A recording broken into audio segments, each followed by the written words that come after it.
Well, my name is Mbeo Ogeya, and I am a research scientist from Kenya Industrial Research and Development Institute. It's one of the research institutions in the country, and I'll be talking about the role of renewable energy, basing on hydropower, and mainly the case of Kenya. Now, just a brief introduction. And we all know that hydropower is an installation where the hydraulic power is used to generate electricity by the means of turbine generator units or group of units. And it's zero carbon emission technology.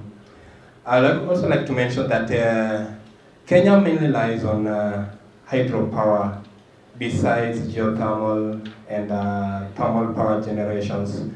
Which thermal power generations emerged during some crisis back in the years because of some several challenges that I'll be mentioning as I proceed. Now in Kenya, the hydropowers are categorized in terms of big, small, mini, micro, and pico.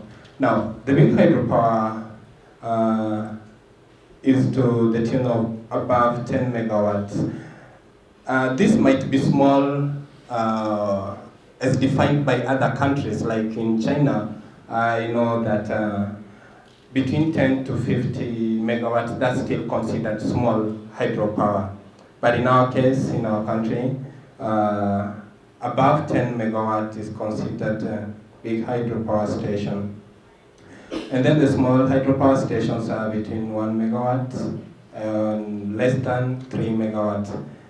Mini 100 kilowatts and less than 1 megawatt, and micro hydropower greater than 10 kilowatts and less than 100 kilowatts. Then there are also pico hydropowers which are less than 10 kilowatts. All these categories are important to mention because there are several investors and the community groups that are installing and generating power within these categories. They are the picos that are being generated by community organizations, mainly to support on small-scale entrepreneurship businesses like battery charging, phone charging, LED lamps. And a notable example is one in Itare River in Kericho. It's a project that was funded by UNIDO and it generates around 5 kilowatts. But the region, close to over 500 households have benefited from it. Not direct connection, but they've supplied LED lamps that are being charged from a specific generation point. Now, the development of renewable energy technologies in Kenya was stepped up in 2004 upon the launch of the energy policy paper. And it's being handled in the Ministry of Energy, which has a department of renewable energy. Now, there's an Energy Act that's already public and is already being enforced by the government. And with it, it's promoting private investors or individual installations of hydropowers. And this is also encouraged by the recently introduced feed-in tariff, where you can generate as a private investor and transport the electricity to the main grid. But of course, you'll have to go through an open negotiation with Kenya Power Transmission Company, the KENTRACO, or Kenya Electricity, or Kenya Power, which used to be Kenya Power and Lighting Company, but now it's Kenya Power. I also like to mention that about 70% of economically feasible big hydropower stations that's within the existing technologies have been exploited. And the concern nowadays is concentrating on the small, micro, and mini hydropowers. And it was reported in 2004 that there is around 3,000 megawatts that has not been harnessed yet in small, micro, and pico hydropowers. And these I think, is an opening, an opportunity for investors and maybe small community groups to come up, or individuals or entrepreneurs to invest in this. Now, if you look at the chart, you can see that, as I mentioned before, hydropower takes like 54% of the total energy sources within Kenya. Geothermal is 12%, and the thermal power 32%. There is also cogeneration, which is being championed through the sugar factory sector. The bagases that's being generated, and notable example is Mumias.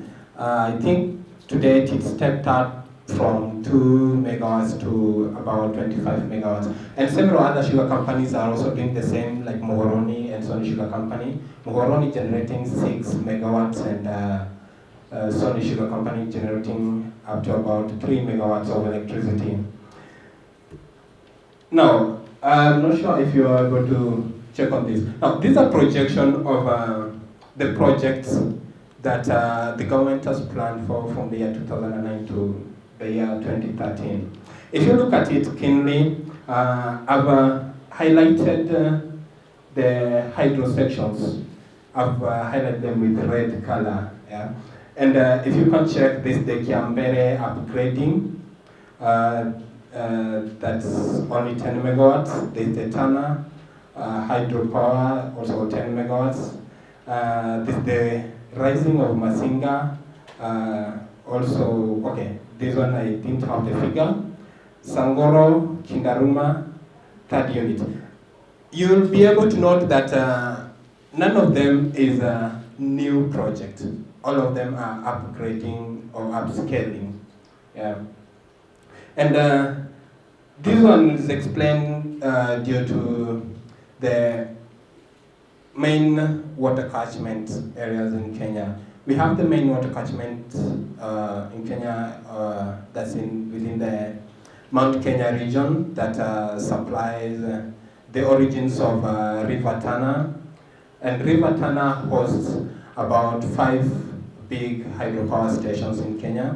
And then the River Athi from Mount Kenya. And then the Mau escarpment that mainly supports the Sondu Mireu power projects.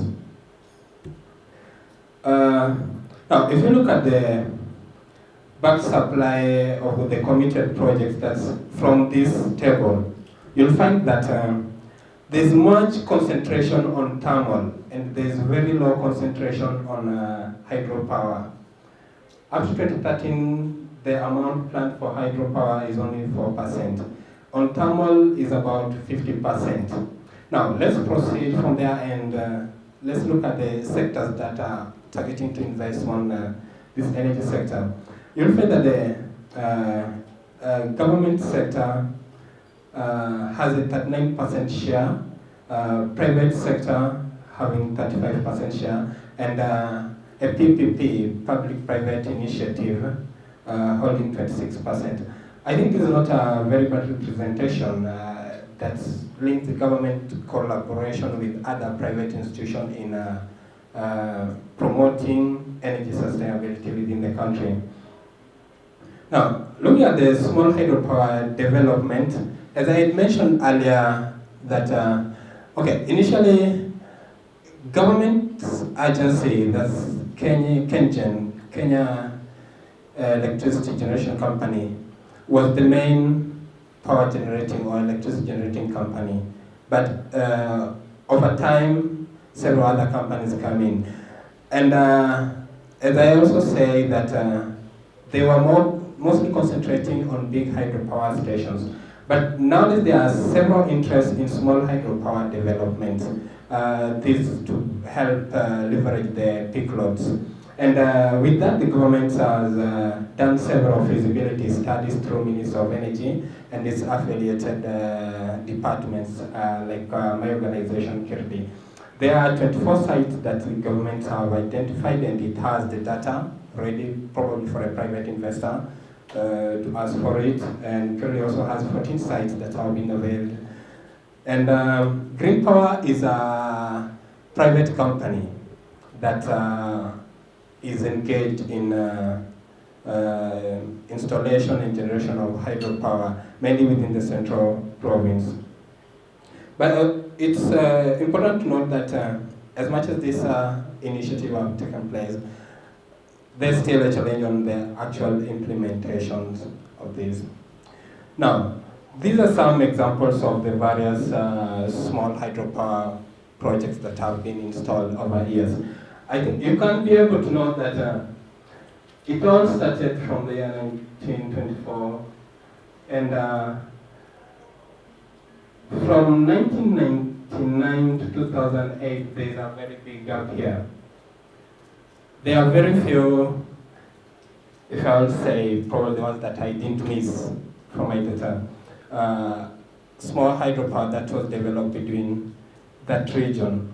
And there's a lot of them coming up between 2008 and 2010. This probably will be associated with the change of policy, the coming up of the act, the Energy Act, that promotes private investments, that an individual can install up to 3 megawatts and supply in an off-grid system to the community, or use the feed-in tariffs to sell it to the national grid.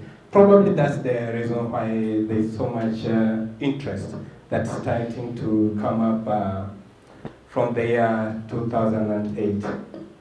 Now, what are some of the threats and challenges within the sector?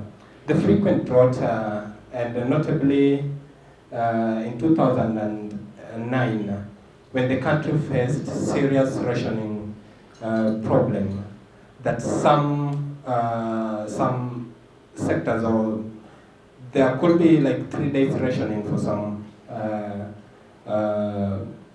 places or some regions within the town.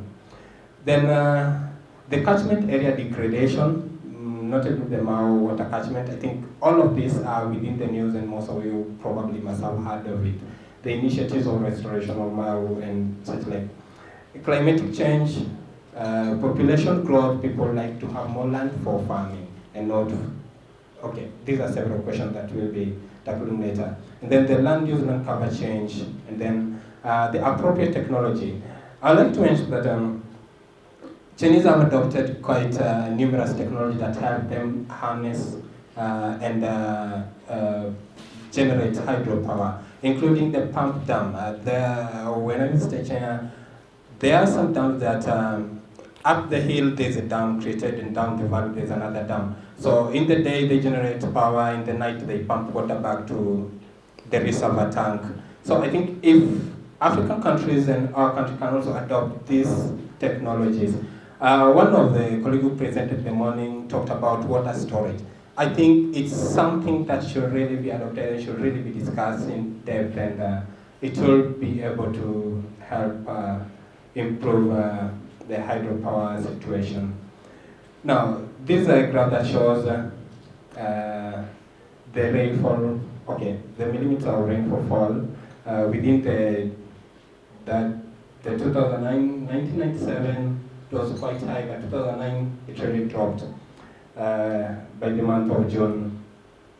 And this also still a chart that indicates that this 1947, if you look at between 2000 and 2009, there is so much drop of the water level within this dam that caused it in 2009 that it could, instead of a capacity of 80 megawatts, it could only generate up to 40 megawatts.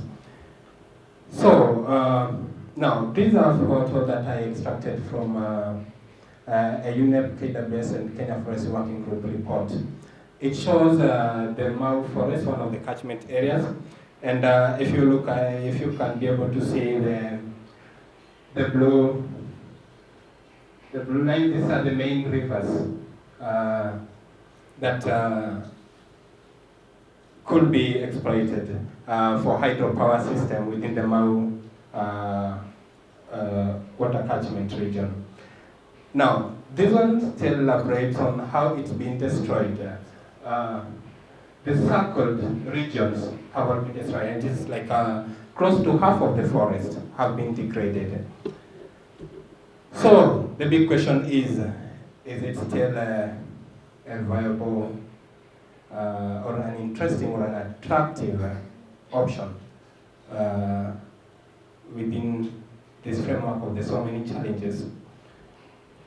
Now, the key questions amongst communities that will be asked is, am I interested in electricity or am I interested in producing food? So should I stop clearing forests to have more land and reserve it for the electricity that is being produced from the downstream? Or should I pay for the installation cost if I have to contribute for some installation? Or should I pay for my food that I need in my family? Or should I purchase energy from the grid? Or should I go and harvest free wood resources and have my cheap energy resource? But I think this could be tackled within the policy level. And some important policy issues that are extracted from China is self-generation, self-utilization, and self-management. There's also the incentive policy that the government gives to private investors. Depending on the amount that you're generating, they give between 20% upfront cost investment to 60%. So I think private investors are really having it interesting in China to develop a hydropower system. And then there's the open power market system based on competitive and open region power market, as well as socialistic market economy. So, to sum up, the ladder towards inclusive sustainable growth in hydropower development. Public sector, the government has to come in place with its policies and regulation in encouraging or promoting the harnessing of the hydropower. And the private sector has also to come in handy in this installation, but not exclusive of the community. These streams, these rivers are not within the air, but they lies within the communities.